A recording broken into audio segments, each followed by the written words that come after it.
Good day, grade 9 students. I hope you are able to recall the different concepts in cookery through the video discussion last week. Now we will discuss a new lesson that will end with a hands-on activity. For week 2, we'll focus on cleaning and maintaining kitchen tools and equipment. Concepts here will be used as you create your vlog about cleaning and sanitizing kitchen tools and premises.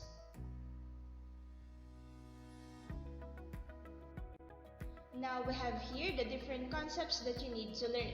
First, different kitchen tools, equipment, and premises to be cleaned and sanitized. Second, different cleaning agents and supplies. Third, general guidelines in the cleanliness and sanitation of the kitchen. And fourth, procedures in washing dishes, cooking utensils, glassware, and flatware. Before continuing this video, so make sure that you have accomplished already the inspect and list activity last week. For the task, you were asked to roam your kitchen and check what tools, equipment, and kitchen premises were present. And student, so the question is, have you experienced using and cleaning them before? So for your answer, so don't be shy to share your answers during our synchronous class.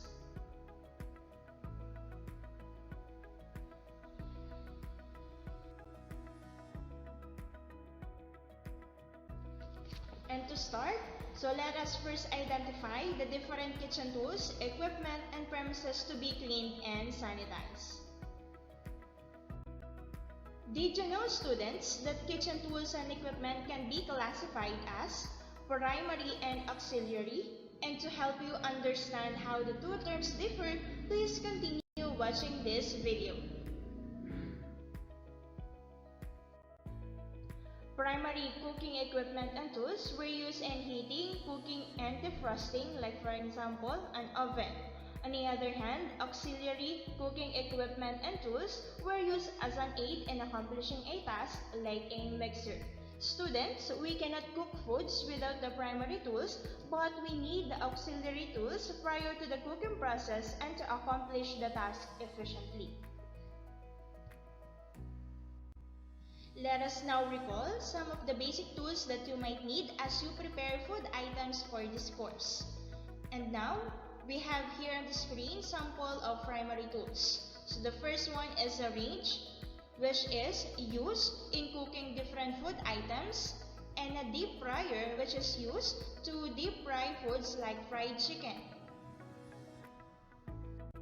Now, as you can see on the first image, we have a multi-purpose cooking apparatus. The upper portion is a range, the middle part is an oven, and the lower part is a broiler. And a broiler, it is used in cooking food items through infrared, or the heat used in cooking is conducted through radiation. On the other hand, so we have here a griddle, which is consisting of a broad flat surface heated by a gas or electricity to cook food items. Now, let us discuss some of the auxiliary cooking equipment and tools. And we have here an egg cooker, which is essentially a hot plate and steamer with 3 inserts designed especially for eggs. It allows you to poach and hard-boil eggs. And we have a waffle iron, which is designed for cooking waffles.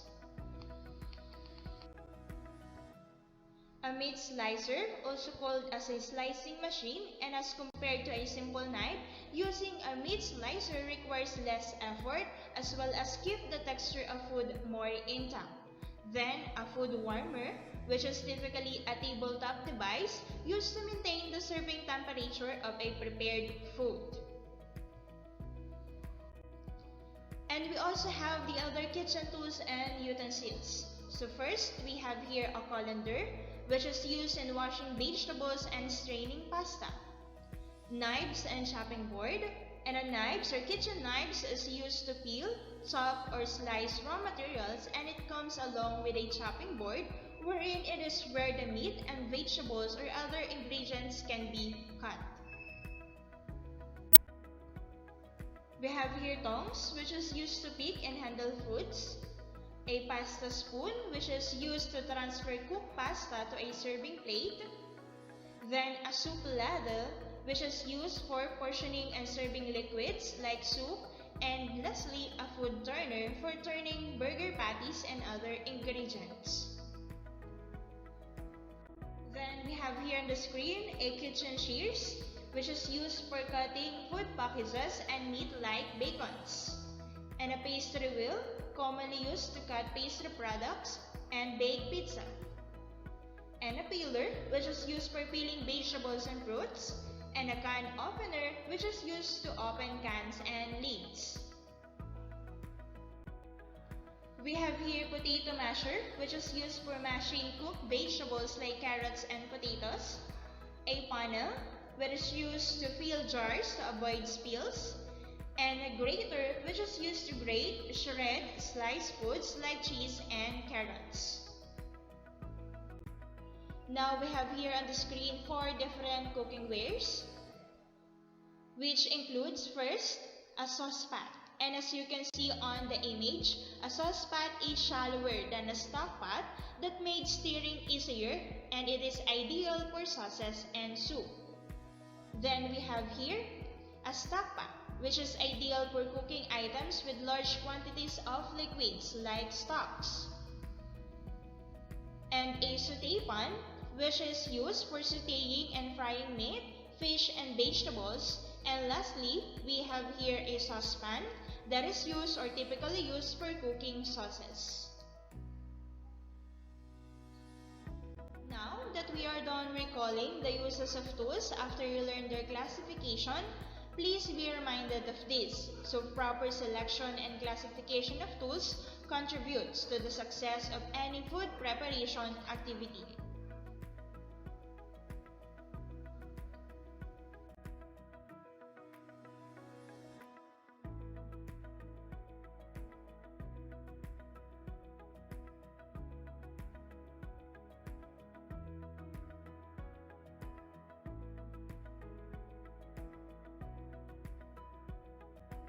Aside from the kitchen tools, cleaning the kitchen premises is also vital for the food preparation activity. And kitchen premises, so it pertains to the different areas or part of your kitchen that requires thorough cleaning and sanitation. Now take a look on this image. So how can you describe this kitchen? What are the things you need to clean in this kitchen to make it ideal for the food preparation activity? And of course, in cleaning them, how will you use the following items? So to help you answer the questions, please continue watching this video. And here are the different premises that must be cleaned and sanitized in the kitchen. We have the walls, countertops, floorings, sink, cabinets, tables, and chairs. So those are the different premises that must be thoroughly cleaned and sanitized. Keep in mind, students, that cleaning is defined as the process of removing food and other types of dirt from the surface, while sanitation is the process of killing germs and bacteria using appropriate sanitizing chemicals or hot water or steam. In cleaning the different tools and premises in the kitchen, we must use the proper cleaning agents and supplies. So as we discussed the following, so please identify which among the items you do have in your household.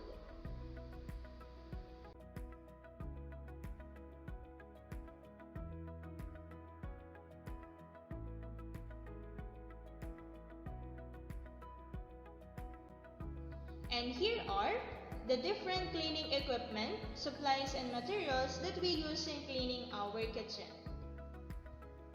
So the first 3, they are categorized as equipment and the rest were considered as supplies and materials. For the cleaning equipment, so we have here a floor polisher, which is used in scrubbing and polishing hard floor surfaces. Then a cart or trolley, which is used for moving the cleaning tools and chemicals from one place to another, making the job easier.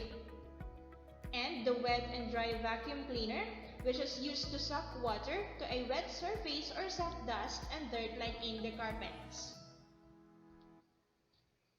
Cleaning supplies and materials. In the first one, we have scouring pads. The green part is used for scrubbing purposes, while the other part is used with detergent to clean painted surfaces to avoid damages while removing dirt on a certain kitchen utensil. Then we have the wiping cloths that are generally used to remove easy to remove dirt on the kitchen surfaces. So here is the sample. Then mops with handles. They were used to clean the flooring. Now we have here a ceiling broom, and this is used to remove cobwebs and dust from the ceiling. A trash bag, which is used to contain kitchen garbage and it must be disposed properly.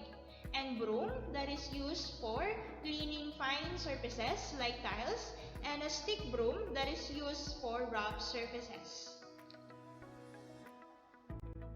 Now we have here a sponge, which is used for cleaning fine surfaces like for plates and other kitchenwares. And a bucket that is commonly used with mops, and it is for cleaning walls and floorings. And last one, so we have here the insect sprayer, which is used to eliminate pests and mosquitoes. And remember students to please always wear your protective mask while using or spraying insecticides. Now that you have learned the different cleaning equipment and materials, let us now proceed with the cleaning and sanitizing agents. And we have chemical agents and natural agents, so just some of them. And remember students, for you to be able to use them well, you must be acquainted with their proper usage. And to start, let us discuss the chemical agents and sanitizing agents. The first one is a detergent that is used to weaken dirt spilled onto the surface so you can wipe it away easily. And it is commonly used for cleaning plates and other eating utensils. Now we have here abrasive and acid cleaner. And acid cleaner, it is used to remove mineral deposits. So for example, in kettles. So to remove the hard deposits after a long time of using it, then you must use an acid cleaner. On the other hand, abrasive cleaner, it is used to remove heavy accumulation of soils. And students, please be cautious in using abrasive because it may cause damage to the surface being cleaned when used improperly. Next, we have here degreaser, and degreaser is used to wipe out grease, oil, and dirt. In using it, make sure to read the label and procedures in using them. Then we have disinfectant, and disinfectant is used to clean sink and other areas with bacterial contamination. Remember that 1 cup of disinfectant can be diluted in 1 gallon of water. Make sure to wear hand gloves while handling this kind of chemicals. One of the common problems encountered in a kitchen is clogging of sink drains. So to deal with this problem, so one must use a drain cleaner. The last chemical we have on the list is insecticides, and it is used to eliminate insects and pests. So make sure to avoid spraying it near food items. Let me now introduce to you some of the alternative and natural cleaning agents that you can use if you don't want to use the things mentioned a while ago. So the first agent we have is a tea tree oil, which is a natural antiseptic, fungicide, and germicide that is used in combating molds and other fungi. If you don't want to use the abrasive mentioned a while ago, you can use a baking soda as an alternative. And this can be used to eliminate odors and remove stains in the sink or countertops. In cleaning our kitchen, we could also use lemon juice and vinegar. And lemon juice could be used to dissolve soap scum and hard water deposit, just like what an acid cleaner can do. Then, a vinegar can be used in cleaning, disinfecting, and deodorizing in most areas of the kitchen. Students, I hope you learned a lot regarding the different tools and premises that we must clean and sanitize, as well as the different cleaning agents and supplies that you must use in cleaning and sanitizing them. Now, let us proceed with the different general guides in the cleanliness and sanitation of the kitchen. First of all, the physical arrangement and kitchen layout must be conducive to good sanitary practices. This is to ensure that you could efficiently accomplish cleaning your kitchen.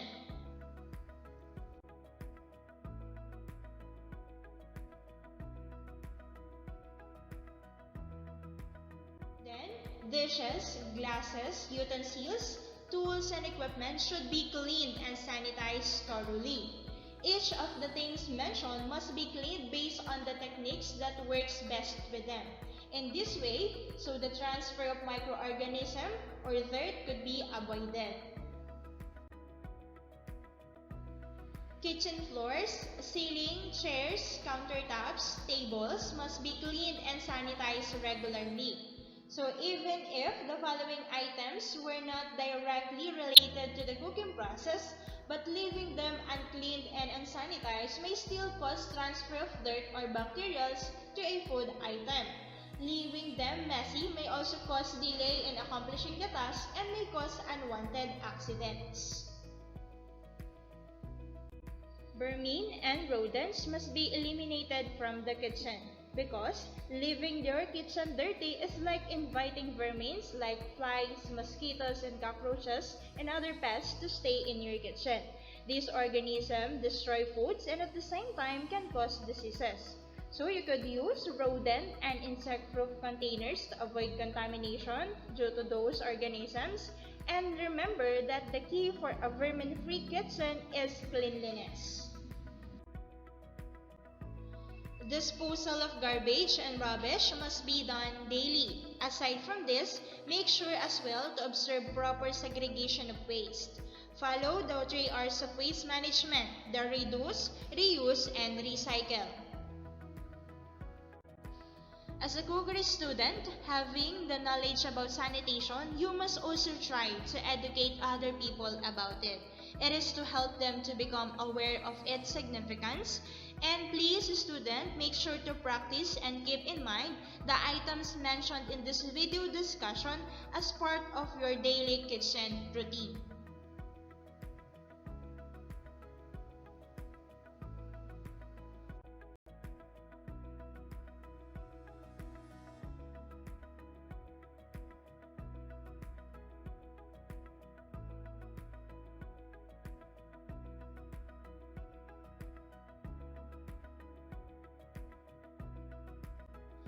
Now, students, let me present to you the proper procedures in washing dishes. So first is to scrape the leftover foods from the plates or dishes. Then, wash it with the proper cleaning agents like detergents. Then, rinse them with clean water. After it, you can sanitize them using chemicals or through the introduction of heat. After sanitizing them, then it can be air dried or you can use a dishcloth to dry them up. Note, students, so soaking of dishes in water can also be done for the dishes with heavy food coatings or grease. In washing cooking utensils, so you could use a hot water to remove grease easily. In washing glasswares, manual washing methods can be done, or it could be by means of using a machine with hot rinsing water. So for those glasswares with lipstick stains, so it can be removed by brushing the brims of the glasswares. Then after cleaning the dishes, make sure to store them properly. It is to protect them from dust, vermin, and contaminations.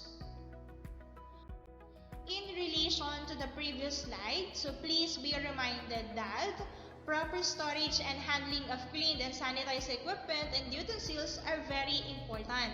It is to prevent recontamination prior to its use. Cleaned and sanitized equipment and utensils must be stored in clean storage areas and handled properly to minimize contamination of food contact surface. In addition to the different concepts that we have discussed, students, please be guided as well with the following general rules in using and cleaning kitchen equipment. First, check the electrical equipment. Second, handle the equipment properly. Third, store equipment properly after each use. Fourth, read the manual carefully before operating anything. Then lastly, perform preventive and corrective maintenance for each of the tools and equipment before using them. Now students, we are finally done discussing all the concepts intended for this week. It is now your time to reflect with this question. So how can the concepts you've learned in this video discussion be beneficial for you as a member of your household? Okay, take time for you to reflect and please don't hesitate to share your answers on our synchronous class. Students, as you accomplish your task and the hands-on activity, please be guided by this big idea. So knowledge on the proper use of the kitchen tools and equipment allows one to perform efficiently, accurately, safely the various tasks involved in food preparation. In addition, proper cleaning, sanitizing, and storing kitchen tools, equipment, and premises help in preventing food contamination. Thank you so much for watching this video discussion. And for week 2, make sure to accomplish the task assigned to your Zenyo accounts. Remember students to please have fun in cleaning and sanitizing kitchen tools and premises in your hands-on activity for this week, which is in a form of vlog. Instructions will be given via Zenyo and on our synchronous class. Thank you so much once again and goodbye.